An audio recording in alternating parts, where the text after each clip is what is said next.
प्रभु यीशु मसीह के नाम में आप सबों को जय मसीह। परमेश्वर की स्तुति हो। इस नए वीडियो में आपका स्वागत करता हूं। एक नए विषय को आज हम सीखेंगे। हमारा विषय है, क्या मसीह लोग शादी के डीजे पर नाच सकते हैं? जी हाँ मेरे प्रियो, आज हम इसी विषय पर परमेश्वर के वचन से बात करने वाला हूँ। इसलिए इस वीडियो को शुरू से अंत तक आप ज़रूर सुने और अच्छा लगे तो लाइक शेयर एक सब्सक्राइब ज़रूर करें। तो आज मेरे प्रियो मैं बताने वाला हूँ, क्या मसीह लोग शादी के डीजे पर नाच सकता है, या फिर मसीह लोग कहाँ नाचना चाहिए और कहाँ डांस नहीं करना चाहिए। आज मैं इस वीडियो के माध्यम से मैं आपको बताने वाला हूँ। इसलिए इस वीडियो को शुरू से अंत तक आप ज़रूर सुने, क्योंकि आज खास वीडियो होने वाला है। तो परमेश्वर के वचन को आज हम पढ़ करके आपके लिए सुनाना चाहता हूँ। भजन संहिता 150 अध्याय के उसका 4 पद में यहाँ पर परमेश्वर के वचन बताता है, डफ बजाते और नाचते हुए उसकी स्तुति करो, तार वाले बाजे और बांसुरी बजाते हुए उसकी स्तुति करो। परमेश्वर के वचन बताता है नाचना है, डांस को करना है, लेकिन परमेश्वर की स्तुति करते हुए। और कहाँ करना चाहिए? 150 के 1 पद में लिखा है, परमेश्वर के पवित्र स्थान में उसकी स्तुति करो। जी हाँ मेरे दोस्तों, आपको डांस करना है, आपको स्तुति करना है, आपको परमेश्वर को प्रसन्न करना है। आप परमेश्वर के भवन में, परमेश्वर की जहाँ उपस्थिति है, परमेश्वर की जहाँ आराधना होता है, चाहे वो पवित्र भवन हो, चाहे वो तंबू का भवन, चाहे जहाँ भी परमेश्वर के बड़ा सम्मेलन होता है, जहाँ आराधना होता है, वहाँ पे परमेश्वर के वचन बताता है बाजे बजाते हुए स्तुति करो, नाचते हुए, गाते हुए परमेश्वर को प्रसन्न करने के लिए परमेश्वर के वचन को हमें यहाँ पर बताता है। और दूसरी शमूएल की किताब वहाँ पर लिखा है परमेश्वर के वचन, दूसरा शमूएल उसका 6 अध्याय उसका 13 से 15 में इस प्रकार से परमेश्वर के वचन बताता है कि जब यहोवा का संदूक उठाने वाले 6 कदम चल चुके, तब दाऊद ने एक बैल और एक पाला पोसा हुआ बछड़ा बलि कराया। और दाऊद सनी का अपोद कमर में कसे हुए यहोवा के सन्मुख तन मन से नाचता रहा। यूं दाऊद और इस्राएल का समस्त घराना यहोवा के संदूक को जय जयकार करते और नरसिंगा फूंकते हुए ले चला। जी हाँ मेरे दोस्तों, यहाँ पे परमेश्वर का वचन बताता है, यहाँ पर भी दाऊद नाचा है, लेकिन वो कैसे नाचा है? वो परमेश्वर के संदूक जो ओबेदोदेम के घर में रखा हुआ था, और उस संदूक को परमेश्वर के दास दाऊदपुर में लाना चाहता है। इसलिए पवित्र मन से, शुद्ध मन से, पवित्रता में होकर के, परमेश्वर के पवित्र आत्मा में होकर के बलि चढ़ाते हुए और एपोद के वस्त्र पहने हुए दाऊद यहाँ पर नाचते हैं, वहाँ पर परमेश्वर की स्तुति करते हैं। बहुत लोग यहाँ पर ये कह कर करके लोग जो है डीजे पर डांस करते, ठुमका लगाते हैं, फिल्मी स्टाइल में नाचते मेरे प्रियो, और कहते दाऊद भी तो नाचा। लेकिन दाऊद क्यों नाचा मेरे प्रियो? परमेश्वर के वचन बताता है संदूक को, परमेश्वर के संदूक को ओबेदोदेम के घर से लाने के लिए पवित्र जीवन जीते हुए, पवित्रता के साथ बलि चढ़ाते हुए, वहाँ पर नाचते और स्तुति करते हुए, परमेश्वर के प्रसन्न करते हुए उस संदूक को ला करके दाऊदपुर में रखा। और वहाँ पर बड़ी शुद्ध और पवित्र मन से दाऊद वहाँ पर नाचता है।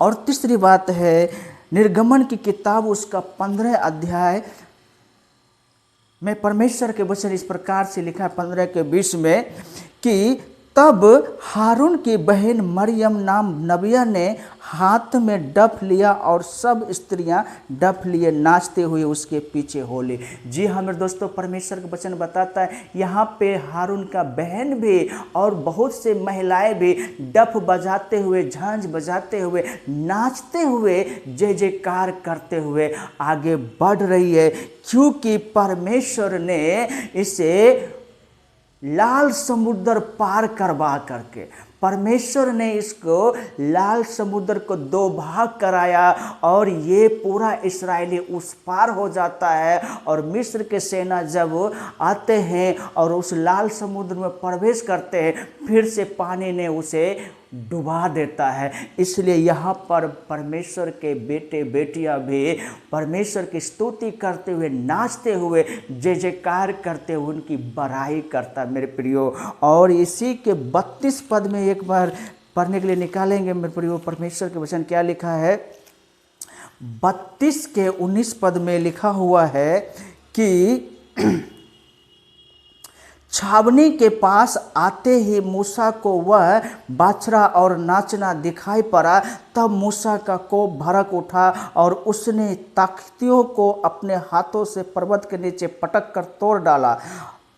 वहाँ पर परमेश्वर का वचन बताता है, जब परमेश्वर ने मूसा को पहाड़ पर बुलाया, वहाँ पर 10 आज्ञा मूसा को पत्थर में लिख करके परमेश्वर देता है। और जब मूसा नीचे उतरता है तो यहाँ पर नीचे में क्या देखता है? एक मूर्ति के सामने पूरा इस्राएली जो है नाच रहा है, स्तुति कर रहा है। किसको? मूर्ति के सामने नाच रहा है और उसकी महिमा कर रहा है। इसको देख करके मूसा बाबा जो है वो गुस्सा हुआ और 10 आज्ञाएं जो पत्थर में लिखा हुआ था उसको पटक कर तोड़ दिया और फिर नीचे आकर के उस मूर्ति को आग में जला करके पानी में फेंक देता है। और वही पानी जो है इस्राएलियों को भी पिलवा देता मेरे प्रियो, क्योंकि वे भी नाचा। लेकिन कहाँ नाचा? मूर्तियों के सामने में। मरियम और कुछ महिला भी नाचे, लेकिन कहाँ नाचे? लाल समुद्र पार किया, परमेश्वर की स्तुति करते हुए, नाचते हुए जा। मेरे प्रियो, नाचने का सही जगह होना चाहिए, सही विषय होना चाहिए। नाचना मना नहीं है, लेकिन कहाँ नाचना ये सबसे बड़ी बात है। कहाँ डांस करना, कैसे उस परमेश्वर को प्रसन्न करना, ये सबसे बड़ा बात है मेरे प्रियो। इसलिए हमें ध्यान देना है कि हम जो डीजे पर ठुमका लगाते हैं और फिल्मी स्टाइल में हम डांस करते हैं, क्या ये परमेश्वर को अच्छा लगता होगा? बिल्कुल नहीं, परमेश्वर को बिल्कुल अच्छा नहीं लगता होगा मेरे प्रियो। आइए हम परमेश्वर के वचन को पढ़ने के लिए निकालेंगे। कुरिन्थियों की किताब 6 अध्याय और उसका 16 पद में इस प्रकार से लिखा है, और मूर्तियों के साथ परमेश्वर के मंदिर का क्या संबंध? क्योंकि हम तो जीवते परमेश्वर का मंदिर है। जैसा परमेश्वर ने कहा, मैं उनमें बसूंगा और उनमें चला फिरा करूंगा और मैं उनका परमेश्वर होऊंगा और वे मेरे लोग होंगे। इसलिए प्रभु कहता है, उनके बीच में से निकलो, अलग रहो और अशुद्ध वस्तुओं को मत छुओ, तो मैं तुम्हें ग्रहण करूंगा। परमेश्वर के वचन बताता है, हम परमेश्वर के मंदिर है, आप परमेश्वर के मंदिर है। और परमेश्वर के मंदिर को मूर्ति के साथ क्या नाता, क्या लेन देन? मेरे प्रियो, आप कहाँ डांस कर रहे हो, आप कहाँ प्रसन्न कर रहे हो किसको? ये चीज को हमें ध्यान रखना है। परमेश्वर वहाँ जहाँ आप डीजे पर, शादी विवाह में, आप जो खुशी के मौके पर आप जहाँ चाहते हो वहाँ डांस करने लग जाते हो और आप कहते हो दाऊद भी तो नाचा था, मरियम भी तो नाचे थी। हाँ मेरे दोस्तों, वो भी नाचा था, वो भी नाचे थे, लेकिन कहाँ? परमेश्वर के प्रसन्न करने के लिए। लेकिन आप कहाँ डांस कर रहे हो? क्या वहाँ पर परमेश्वर है? परमेश्वर के वचन बताता है, अशुद्ध वस्तुओं को मत छुओ और अपने आप को अशुद्ध मत करो, तो मैं तुझे स्वीकार करूँगा। आप मेरे प्रियो परमेश्वर के सच्चे मंदिर है और आपके अंदर में परमेश्वर का आत्मा वास करता है। इसलिए आपको ध्यान देना है, आप कहाँ किनको कैसे प्रसन्न करना है, ये चीज़ आपको परमेश्वर ने पहले से वचन में बता दिया है। इसलिए वचन को ध्यान से पढ़िए, ध्यान से समझिए, वचन आपको क्या कह रहा है। क्या हर जगह आपको नाचने के लिए नहीं, परमेश्वर के पवित्र स्थान में जहाँ परमेश्वर की आराधना होता है, जहाँ परमेश्वर की स्तुति होता है, वहाँ पर परमेश्वर के वचन कहता है नाचना मना नहीं, नाचो। लेकिन कैसे नाचना है? परमेश्वर के भावना चाहिए, अच्छा लगना चाहिए, उस हिसाब से परमेश्वर हमें बताता है। पहले कुरिन्थियों उसका 14 अध्याय के